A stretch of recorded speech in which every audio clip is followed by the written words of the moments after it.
Penza, Mbote ba mama, Mbote bandeko barandi ya Congo Market Télévision. Et c'est un Penza mon nene.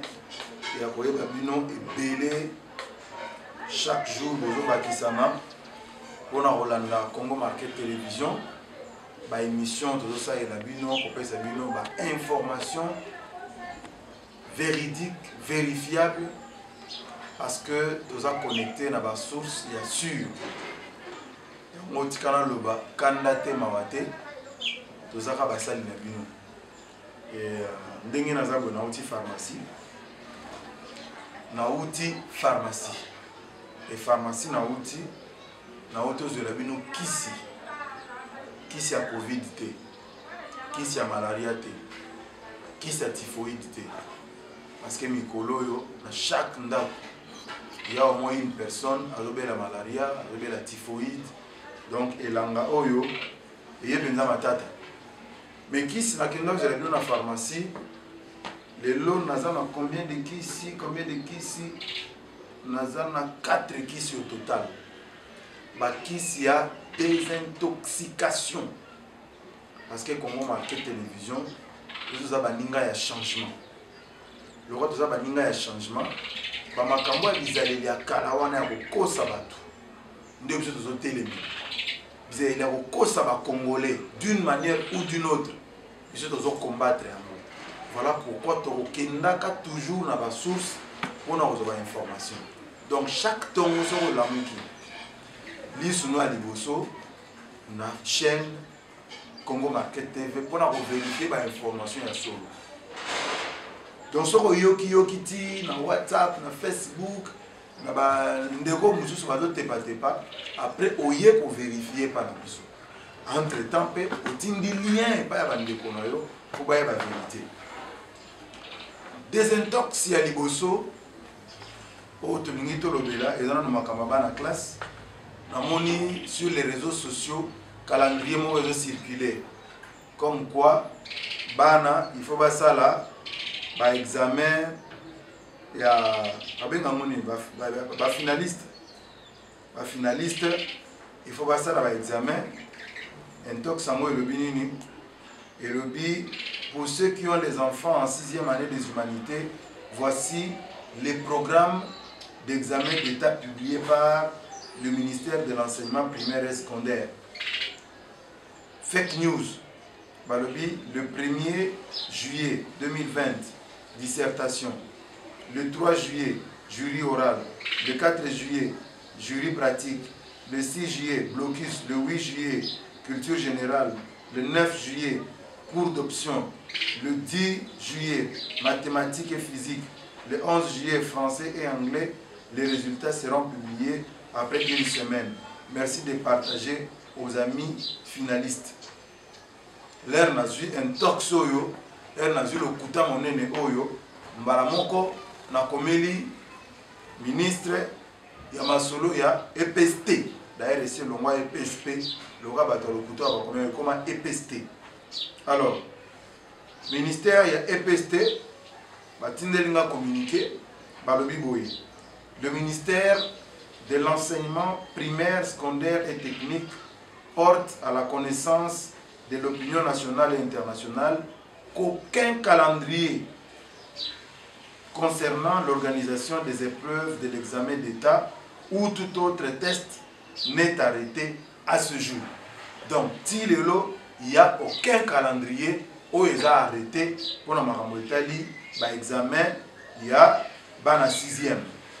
Le ministère d'État ou le ministre d'État, ministre de l'EPST, Willy Bakonga, Willima, invite tous les élèves et particulièrement les finalistes à se préparer même pendant cette période de confinement car aucune année blanche n'est à l'ordre du jour fait à Kinshasa le 18 mai 2020.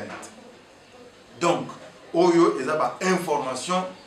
Il y a Sika, donc il n'y a pas encore un calendrier arrêté pour l'examen d'État. Moninga Nangai, mon classe Nabiso, Karine Kabututu, Moutou, a signé message Oyo.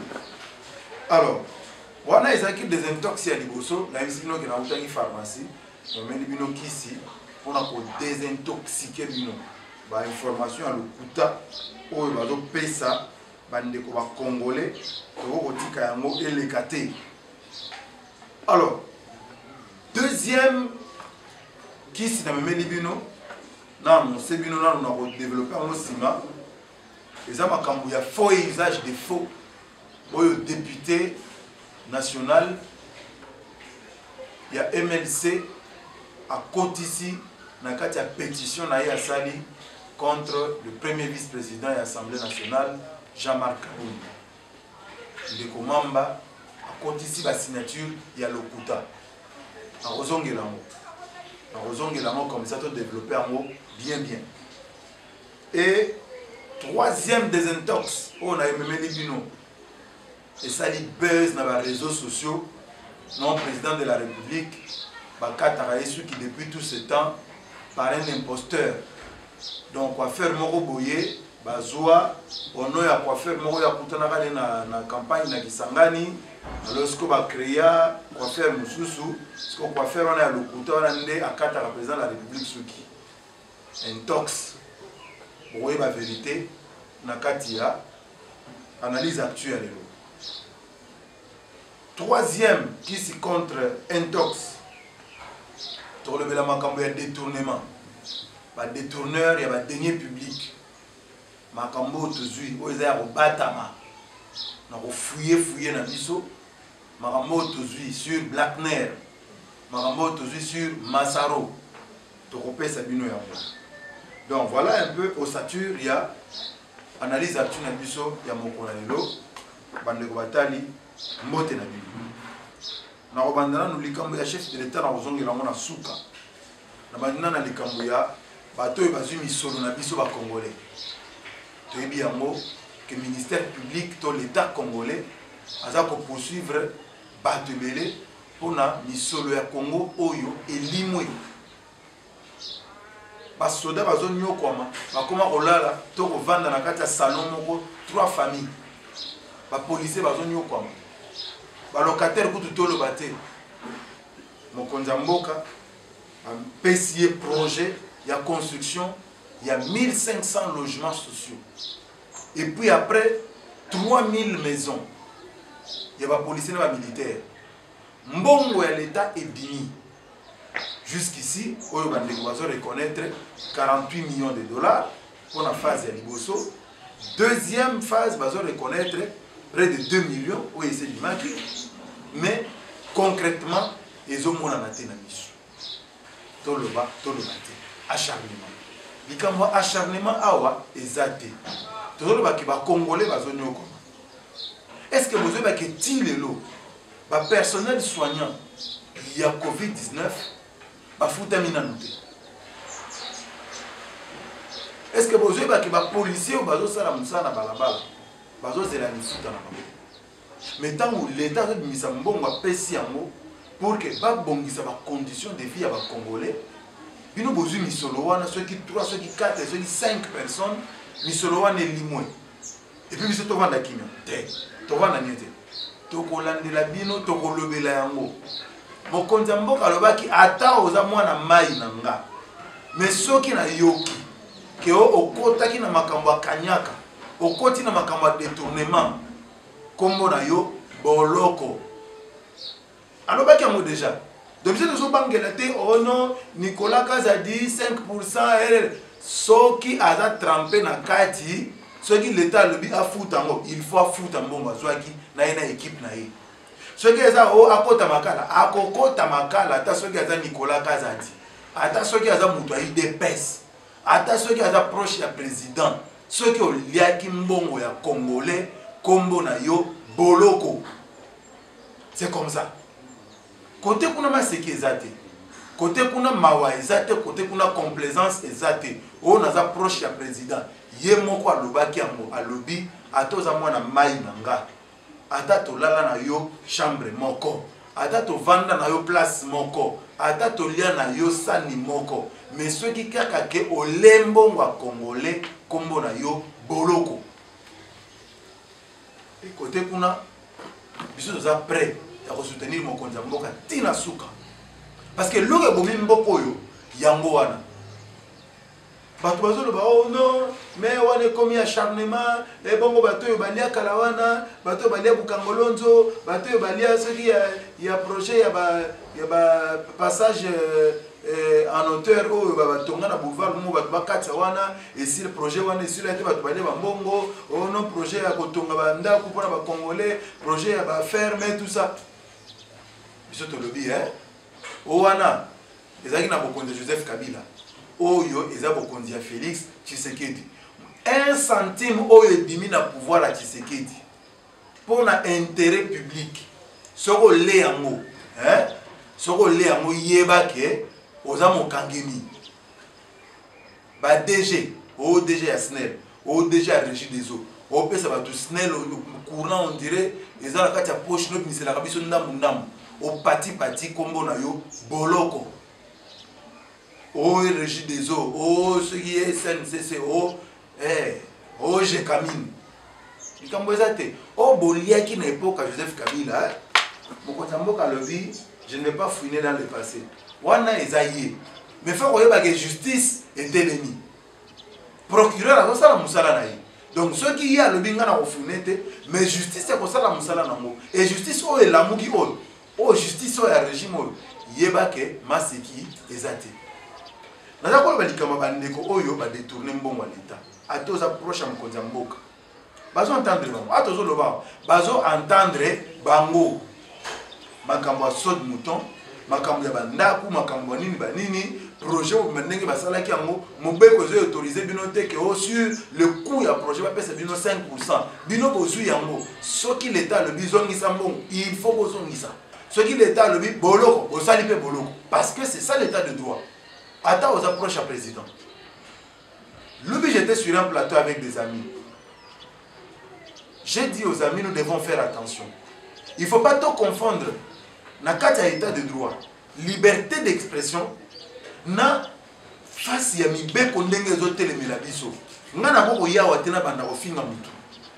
Ceux qui n'a fingi va reporter plainte contre. Attaquer à l'obité. Mais il suffit que le procureur à l'andayango.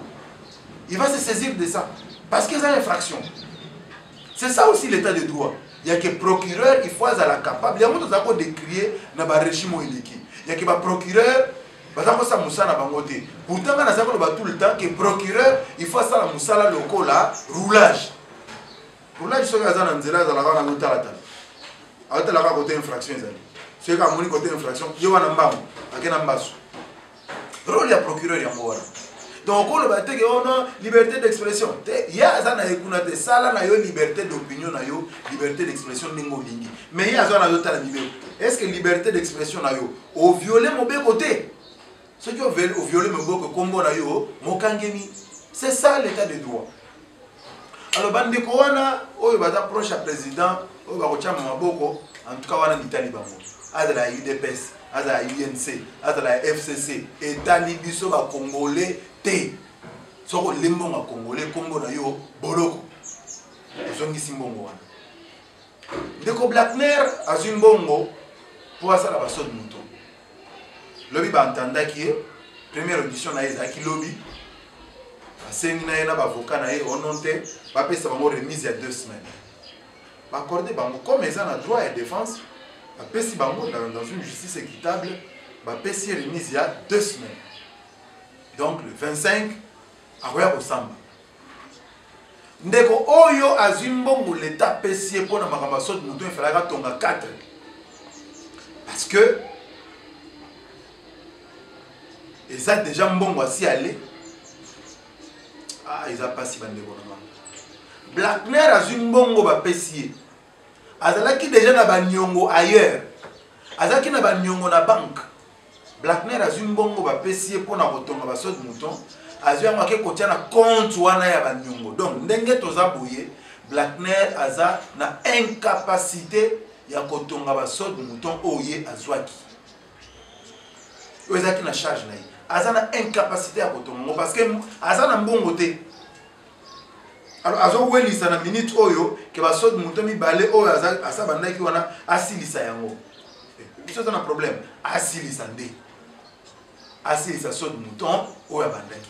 mais oyo asali mbongo azwi afuti baningone akala mitali ye soki afuti mbongo te akoti boloko mais atikali na niongo ya leta kopoursuivre ye ti mbongo wana ya bakongole il faut ebima ndeko Masaro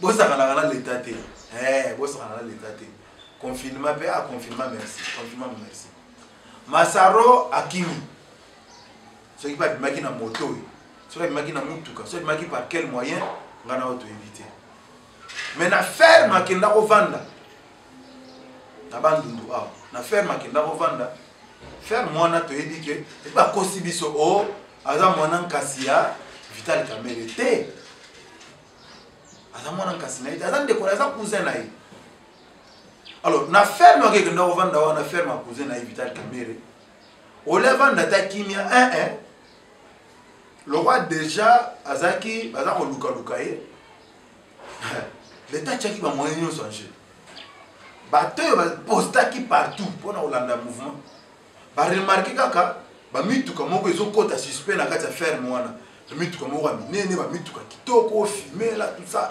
ezokota ezobima soki eza kota na kobima na bandeko basi comme ndeko alingi kovivre soki eza kokota na banani bato na ye toyebi te les deux personnes oyo bomoni wana na photo bakangi ye na bango oyo bamisaki comme coiffeur ya mokonzi ya mboka na mosusu ya mwa monene wana eza nango bato na ye ya bamokonfia na ye bakangaki bango mais lobi barelashaki bango oye Masaro akomaki lobi lelo toza mardi akomaki lobi lundi na parquet ya Matete oyo eza wana 4e million na limité bakangaki ye wana bamemaki ye wana pardon mpona auditionner vers 16h elenge moke. Alors là, agent on a moni mouvement on a tout ça. Non non, moi il est suspect. À s'infiltrer dans kati ya mituka wana. Bon, akota boye Masaro yi. Pak. Ndio moni ba kumbi wana. Papa, mbongo ba congolais. Mbongo yo congolais ba mama zando bazo nyokwama, futa pako, futa boye, pesa boye, tout ça. Ba mbongo wana ba congolais bazo nyokwama. Afuta ticket, afuta boye na boye, bato basala ba commerce, nzela bandundu, nzela ba Congo, futa boye. Mbongo na mutoki ya ba congolais, baziongo ba peso sala musala yoli ya mbongo wana. Ekolanda yo papa. Ekolanda yo. Opesa ka mwasi na sala ka ba dépense ya $900,000 le mois. Mbongo wana ekolanda yo. Alors Masaro ba tchei maboko. Mais d'après ba information tozui, on dirait bah préparer qui déjà plan na bango dans ce sens que awangana tout na audition ya lobby to apprendre que Masaro azo wangana makambu tout batu na yeboye na yebité on dirait réponse wana ya na yeba yena nute na mona yena nute na yebi ya moté on dirait ça na katia plan moko boye savamment orchestré pour que ebimaka ke na yebité na mona yete na yebi ya moté on dirait ezaki plan moko boye. Mais tu dis que Banzouzi bana mayele pour batanga classe pour que bayi bandinga rotuna mituna bayi bandinga kozobia. Donc côté kuna ça pena monter ma kimia pour te dire que tu reçois la réponse na mituna oyo bazouzi bazotuna. Donc Masaro aza na style ya azo wanga na nyonso. Na mona yete na yebi yete na yebi amote. Na audition ya liboso d'après ba information to yoki. Bazwa kié Ake na ye na kasho ya Matete, alalaki na kasho ya Matete. Alalaki na kasho ya Matete, azo c'est la deuxième audition na ye. Alors, na baki likambu ya coiffeur ya président na kozongela ngo na suka ya émission. Zala branché. Siko na le bana likambu ya déchéance ya premier vice-président ya Assemblée nationale. Bande ko totika na nubaje. Touti Mosika. Nous va bien Touti Mosika. To confondre te bientôt bossa na te que kimia o tozana ngona Kinshasa lelo. To kanisa te que eza fruit ya hasard. Tozaki na makala moto na Kinshasa. Tozaki penza na makala ya moto. Parce que Kinshasa après ba élection oyo ou bien même pendant la période ya élection Kinshasa n'inga pe la moto. Est-ce que Bozo se rappeler que to mona ba soda moko ba kota na Kinshasa wa bilongi mo boy tozo ebate Est-ce que vous avez bango? Tout le monde a bango nanzela Mariano, tout le monde a bango na ba point chaud na ville à Kinshasa, tout le monde a ba soda moko boye compliqué. Est-ce que vous avez bango lisusu? Est-ce que vous avez un plan moko penza avec makila eso pendant na Kinshasa? Est-ce que vous avez bango lisusu? Mais non on dirait so ba congolais to bossa na kana pété. Bande ko to uti musika. Ti to za na kimia na Kinshasa boye, eza bolingwa nzambe. Na mayele apesi bato bazo kamba Congo lelo. Nena kendependa musika mingi te.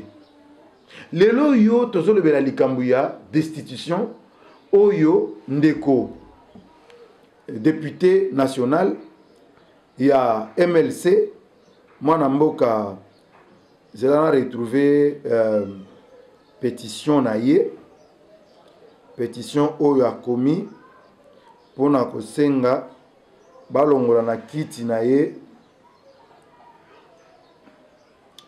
Bon. On a besoin de la mata sima. Attends, émission sima. On a ça nango awa. Mwana mboka Jean-Jacques Mamba. Jean-Jacques Mamba député ndeko. Elle me retrouve dans kimia. Est-ce que bozoé ba na été sur ba congolais bazé ba les sous histoire ya élection bien. Ndeko Jean-Jacques Mamba na ngai kana rappeler yo que biso ba congolais to bo sanité. Que place aux awana eza place ya Christian Matata. Siège aux occupés. Toye biango. Eza siège ya Christian Matata to bo sanité. Toye bango bien. Yo zaki nde ozande ko ya Kalamba non? Kalamba wa zaki na Seni. Toye bi qu'est-ce qui s'est passé yo moko po ye biango bien. Oui, ce qui s'était passé pour que aux place à Christian Matata qui était élu dans Lukunga. Parce que Christian Matata va voter dans Lukunga. Ça, disons-nous la vérité. Christian Matata a un compte à FCC, mais tout le monde a la vérité. Christian Matata a raté siège Joana pour passer Jean-Jacques Mamba à MLC. Oyebi comment tu es arrivé là-bas. Et c'est pourquoi le chairman Jean-Pierre Bemba a soutenir Makambozo Salaté. Et il a signé un communiqué pour que Bayebi Makambozo Salaté. Bayebi Makambozo Salaté. Bandeko tozana ba information belé à Makamamboko. Batumusu bazo leka bazo dondo kaka. Ce qui s'est passé dans la pétition na Yewana, ba information tozana ngo. Et ça que l'argent a circulé. L'argent a circulé. Et Mbongo wane circulé venant soi-disant na Batuya, Batumoko boya FCC. Batumoko boya FCC va faire circuler Mbongo. Mais Batongo ya FCC ba bosani ke bazaki na bitumba. Kaka cash muto bundela ki bango po baza la place bazawana. Mais ba boutique loko moko boye. Comment voulez-vous que pétition eza déposé le 12. Mais entre-temps, Bozana Batou va signer le 13. Comment vous pouvez expliquer ça? Ce qu'on a les pétitions. Comment vous pouvez expliquer qu'il y a des députés, Oyo Baza Awana Katakisha Satena minute, mais va signer pétition. Mais Tomoni procuration T. Et de trois, Moto a signé la place à député Wana ya Mwasi, Oyaza Awate. A signé la place na ye, mais entre-temps, Olé a signé PO hein, par ordre, mais a signé POT, a signé pendant que député on a a signé. Comment vous expliquez ça? Ce qu'on dit député au Moussousou, Simon Piana, Oyo a fondi Jean-Jacques Mamba pour faux et usage de faux. Tu as vu que l'argent a circulé? Simon Piana a lobby a yebi makambu ya pétition wana te contre Jean-Marc Abound. A yebi makambu pétition wana te. Tobo ite boko kolinga Jean-Marc Abound te bolongola ye. C'est un jeu démocratique, mais il faut botikala na oyo mobeko et lobby. Ceux qui boké en dehors ya mobeko en ce moment-là, toko telemela bino, toko tika bino bo sala ngote parce que boza en dehors ya mobeko. C'est ça l'état de droit. C'est ça l'état de droit. Bandeko makambo tozo ba tozo le bango pour la fantaisie, tozo ba pour na sentiment. C'est parce que tozo bunde la change. Il faut changer mes kota na mboko yo bandeko. Il faut changer mes kota na mboko yo. Ça fait plus de 20 ans qu'il y a dans la kati ya musala oyo na Congo, musala journalisme. Ce n'est pas pour rien. naza na ba cicatrice na mapeka na nga na mukongo na nga oyo na kangama na kota boloko na betama na musala oyo cameraman na nga akufa nga na bika na ngolo nzambe. Donc quand nous venons vous parler eza makambo ma sécurité, c'est parce que nous voulons un changement na mboka oyo. Nani yango aza na esengwa musala na elelo na Congo? Médecin, enseignant, journaliste? Nani aza na esengwa musala na Congo lelo? Alors ceux qui tozoloba eza makambo sentiment, c'est parce que nous voulons un réel changement.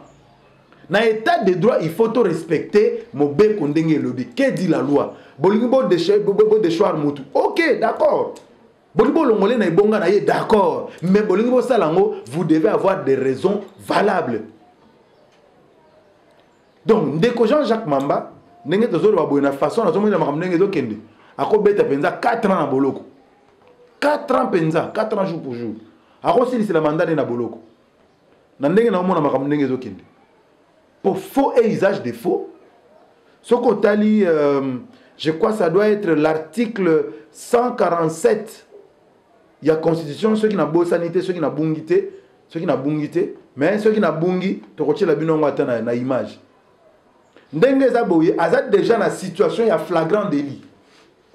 Alors, dans la situation de flagrant délit, le juge, le procureur n'a pas besoin, il y a que négocier lever à immunité dans l'Assemblée nationale. Aza na obligation wana te. Na cas ya flagrance, un député, tout le monde a dit à mon époque à Kabila. Na cas ya flagrance, député national, bako ko chaye maboko pe a koti boloko. Et je crains que cela arrive à Jean-Jacques Mamba. Parce que aucun ko imiter signature ya moto, ya bato ko tutolo ba ya bato. O imiter signature ya bato, o chango na kati ya pétition na yo, kaka po longola muninga na poste. Alors que yo moko ze bandengo le cas député. Donc ce que nous disons dans l'état de droit, il faut respecter makambo. Na longo wana. Je vais terminer na dossier ya coiffeur ya Mokonzamboka. Eza pasi. Tikana sekana nupo eza pasi pe mawa. Le coiffeur du président n'a jamais été l'imposteur Oyo. Tout le monde va faire circuler na ba WhatsApp, na ba téléphone, na bino nyonso, bomoni histoire wana. Naza na kosa na tanga ba komba ba tuté, mais tout le monde qui na ba réseaux sociaux, tout le monde na ba WhatsApp, na ba Facebook image tamboli, ndeko moko a dénoncé que le président de la République azaki na kati ya danger monene parce que mutazaki yo kate suki tango akendaka na campagne na Kisangani akutana na coiffeur moko akataka suki na période la campagne bongo siko tango akomi na présidence awa alipa en passant par Kisangani amonaka président wana ba reconnaître ye pa Vital Kamerhe et puis président sengi ki baya na coiffeur wana na Kinshasa akoma coiffeur na ya na Kinshasa et siko Kamerhe azaki coiffeur moko ba lokuta ba kokana na coiffeur wana yenda koma okata Mokonzamboka suki et puis jour moko esalamaki que coiffeur wana yepo akata président suki ale président moni coiffeur ngwa bandi kolenga atuni nini coiffeur na ebise ono te na utai kinga kati ba pesinga tondeuse na uti nango kinga kati azolenga président atuni siko lingini ote na donga na boy nanga ko kato suki na tondeuse yo ba pese tondeuse mususu akati président suki après wana président bengi Kamerhe yaka vanda wana ba kato suki na tondeuse yo Kamerhe bandi ko kima tout ça Congo penase benimba bota lisolo ba bota ka lisolo beno moni awa penza bien lisolo penza mo bimba bande liti suka on va to bande kabola ngo na WhatsApp banda ko kabola ngo totika lokuta to changer ata na Congo ambalo na batandenge ndeko Thierry ndeko Christian balobaka to changer ata neo to changer non. Le président de la République est coiffé par quelqu'un de très sûr. Na bonde kana pesa bino kombo, po boke lukaye. Bo lukaye po bokote ba kikadia. Na otanga kombo na été. Mais aza mwana ya politicien pe ya monene na kati ya mboka oyo. Yepe politicien wana mwana ya UDPS. Yenda kata ka président suki. Oyo asala ka ye manicure, pédicure tout ça. Moi, on a payé UDPS. Donc, président et Azan Katia de bonnes mains. information wana circulé avec oh tout ça lokuta congolais bakosi bino boyo ka Congo Market Télévision apesi bino vérité, c'est tout faux. Tout faux. Président Bakata Raïsuki par un coiffeur bien identifié, bien connu. Ata amateurisme en Wezali, vraiment. Ata Ngalelo, Bazunga comme président de la République, n'a que soit coiffeur moko boye na éviter tout ça aller na pendant PC Moutou nanga. Moutou, tondeuse, oye kataka. Gillette oye kataka. Donatike lié Moutou ale kakape côté à Kingo. Ah boni boye ko. Boni ko kosa ko guba ba congolais boye. Donc ça c'était du faux. Vérité en moto ici dans le Congo Market. Partagez en moto. Pour les autres sukiawa, cure n'a bien désintoxication et les lots et suki awa. Je vois que vous une bonne cure en attendant lobby topé sabino mosus. Merci mingi na bandeko bazo chama boko na Congo Market Télévision. Ndeko Rebecca Kembi na Mbujimai. Merci beaucoup. Merci. Ndeko Joseph Kasai Bob Mamoudi Nanga, en Afrique du Sud. Merci. Merci mingi na bino nyonso oyo bozolanda biso. Mama Rose Mouchia. Merci. Merci na bino nyonso balandi ya Congo Market Télévision. Merci na bandeko basungi biso na caméra kuna. Viprocel, merci beaucoup. Et bozala scotché. Bozala scotché. Abonnez-vous massivement. Zoa lien, partagez yango, partagez na Facebook, partagez na WhatsApp, panza yango, panza sango penza. Ebele. Merci beaucoup na bino nyonso. Tokotani mbala sima. Bye bye.